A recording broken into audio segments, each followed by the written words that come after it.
Hey folks, this is Vent with Dad's Gaming Addiction, and today we're going to quickly review Evil Genius 2. This is a game that you can find on Steam and other places for about 40 bucks or so. There is a deluxe edition which you can pick up for 60 and a season pass which you can pick up separately for $25. I'm not going to get into what each one entails. I added an asterisk to the word review simply because I'm only about 3.5 to 4 hours in, and I have not encountered everything that the game has to offer yet. So you're wondering, well, why am I doing this video? Well, the game just came out, and I've already received 2 or 3 different requests as to, what do you think of the game so far? So I wanted to put this out there, but again, I want to make it absolutely clear that this is not like a review of the entire game. It's more of like a first impressions of what I've played so far. I streamed it for about 3.5 to 4 hours earlier today, and I wanted to give you my thoughts on what I've encountered so far and what I think. So first of all, what is Evil Genius 2? Well, it's a follow-up to Evil Genius back... when was the original? I want to say early 2000s, like 2000 to 2005, something like that. There was an Evil Genius game that came out that I did play. I wasn't very good at it at the time, but it was very enjoyable. You play as the bad guys, you create this underground base similar to that of, say, the Dungeon series. And you're going to be creating rooms, you're going to be managing workers, and then upgrading said workers to various positions, like their security and science and different things. So anyway, this game, Evil Genius 2, seems like a remake of that, where, you've got the same geniuses that you can pick between. There's 4 different evil geniuses available that I know of, and each one have different abilities. Maximilian, for example, is more focused on gold, wealth. He's got some other... each of these guys actually have different abilities. You've got Emma, who's in this chair. She's focused on something. Ivan is this more muscle, more tactical, more combat-y feel. And you've got this lady scientist, who I don't remember her name, but she does more... She's more focused on science. And anyway, again, you're building rooms, and what's cool about this version is that it kind of expands on some concepts. Like, for example, there are 4 maps that you can choose between, again, that I know of. There may be more. But some of these maps even have, like, a storefront, where you can actually put, like, say, roulette tables in this abandoned casino, and you can train a special kind of worker, they're called valets, that actually work in this casino once you get it up and running. I don't know if it actually earns you any money, but it distracts tourists and any good agents that are trying to thwart your plans. You distract them or whatever in the casino, and then they eventually make their way to your base. And it's all pretty neat. There's a tech tree, so you can use research in order to upgrade new things. There's 4 different tech trees. There's like the global purple tree, and then there's like more like traps and more that are focused on your minions and so on. So you can spend a lot of time in this game upgrading. There's different kinds of rock that you can dig into, and you have to upgrade your research in order to dig into those areas. There is more than one floor. I have not gotten to the next floor yet, but you can research the ability to create stairs and go down to the next floor, which is all cool. Like the original game, there's also a world map view that you can switch to, and here you're going to be sending your workers out onto different parts of the world in order to do missions. And first you have to capture that territory or set up an evil network there. And that's where your control room comes into play, where, the more computers you have, the more areas you can control on the world map. And the more missions you can then do there. However, the more missions you do at these locations, the more heat you build, and the more the good guys send agents after you into your secret base. So if you've played Evil Genius before, then I think you'll find a lot of familiar things here. Eventually you'll be able to build some really cool traps. There's laser traps and poison dart traps, and There's a freeze ray that freezes people. You can capture agents, bring them to your prison area, and then torture them. All of that is good. Now, as far as the downsides, let's get into what I didn't like about this game. Okay, let's start with the technical part. The options menu under the full screen windowed section.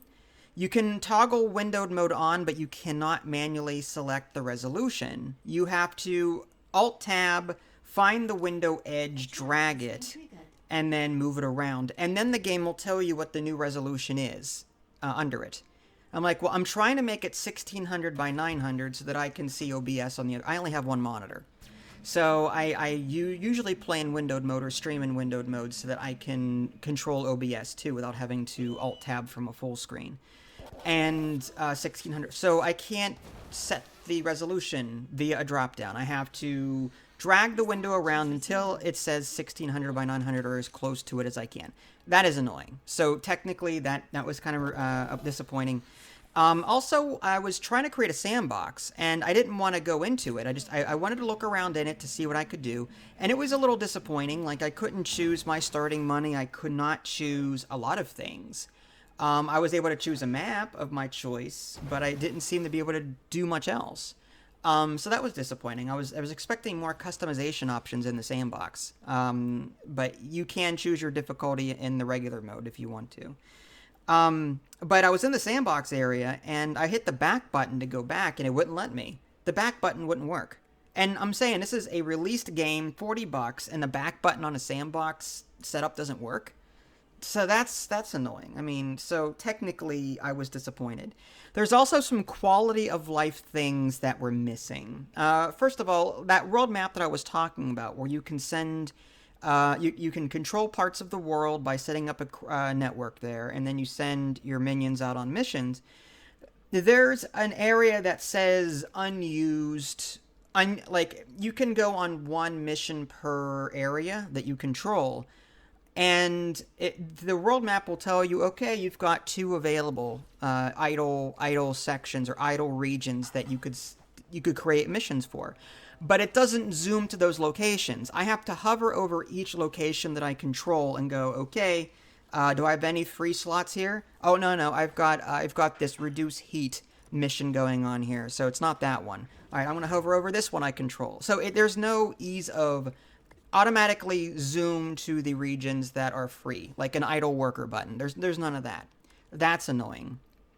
Also, in the prison area where you're creating or where you're interrogating prisoners, you have to manually do that. Like, there's no auto interrogate button that I could see. I have to manually wait until they're done.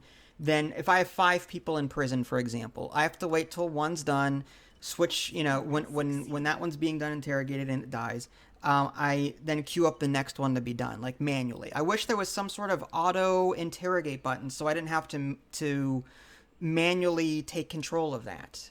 So, yeah, there's a number of, say, quality of life things in this game that I didn't like. It would have been nice if I had the option to start on, say, the second floor, so that my entire first floor could be nothing but traps. And I suppose in a roundabout way, you could eventually do that if you had enough money. For example, you are able to move things around in this game. You can re-dirt rooms that you've already built out to fill them back up again. So what I ended up doing was, like, the tutorial forced me to build in this particular area. But I was like, well, this puts it so close to my entrance, I don't have any hallways for defense. I have no big hallway to put traps in for my laser doors and stuff. So I ended up having to move rooms around, and, that took some time and a lot of money to do, but it was possible. It would have been cool, though, if I had the ability to, I don't know, just, like, create my base on the most bottom floor and then just put a whole bunch of dummy/trap rooms in between. Just to slow down the enemy, the good guys in this case. You know what I mean? That would have been nice, but the game doesn't seem to let you do that right out of the gate. So I do recommend this game. I like it. I enjoyed my time with it. I am coming back to this. Absolutely coming back to this. It's fun.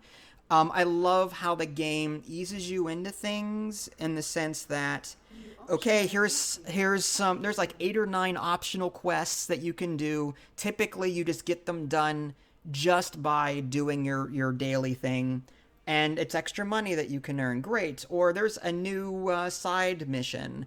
These side missions will help you learn the ropes in terms of bringing in new people, new sidekicks. Like you can bring in this supercomputer lady. She's like a mech. That's who I picked. But then there are side missions where you can, go against these other crime bosses, and you're tasked with, like, say, capturing this revolver. Like, there's a lot of side stuff that you can do that'll keep you busy. But again, some of that is bogged down by the fact that there's a lot of missing quality of life features. For example, like I said, with the whole trying to find the world map things that I don't have missions going on.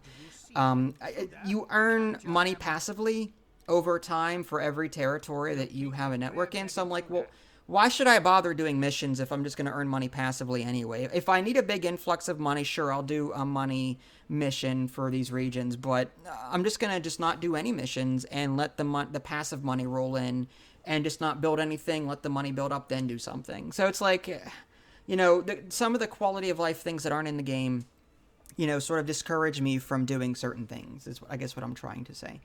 But it's, if you've ever wanted to play a 2-Point Hospital kind of game, very cutesy, very animated, very silly, if you liked 2-Point Hospital and the way it was, the very cartoony, very lighthearted, then you may enjoy this one too. And again, I like some of the new features, the whole, casino front thing.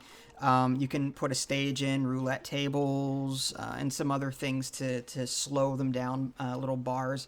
And then I love the management where, there's a training room. You have to train new types of workers, upgrade them, but in doing so, that makes your salary expenses go up. So I love the management in this game. I like the room building. It's similar to that of, say, the Dungeon series, Dungeons 1, 2, and 3. That's good. I enjoyed that.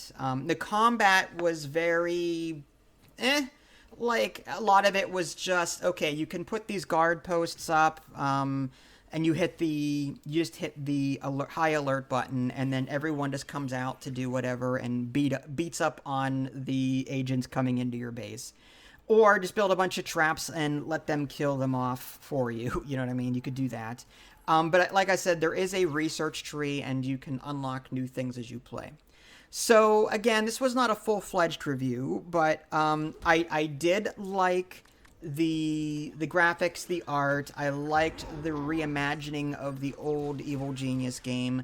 I like the new content. I disliked the technical foul-ups. Again, options menu, resolution options, and the back button not working on the sandbox, lack of sandbox customization options. That was annoying. I disliked some of the quality of life things like an auto-interrogate, the lack of an idle worker button for the world map, like idle mission button, I guess I should say. So there were some quality of life things I didn't like that should be in the game but aren't. I wanted more freedom to possibly, like, start my base on the second or third floor so that I can, I don't know, I can get a head start on building my base the way I want rather than having to spend a crap ton of money to do it later.